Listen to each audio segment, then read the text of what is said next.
Hi guys, today I want to share with you the Makita Sash router 4403. The machine is 530 watts. The collet capacity is 6 mm. The max width of work is 123 mm and the max width of work for 45 degree is 77 mm. The max height of work is 185 mm. The no-load speed is 30,000 RPM.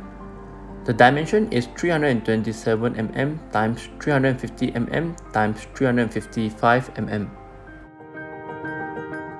The net weight is 16 kg and the power supply cord is 2.5 meter. The base travels side to side, forward and backward. The trimmer model 3709 used as motor unit.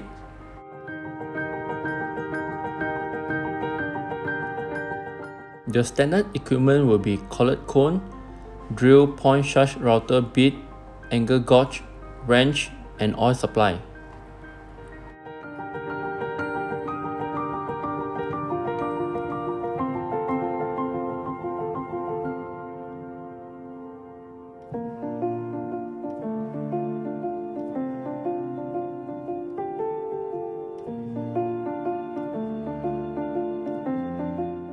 嗰個需要，你唔用超啊！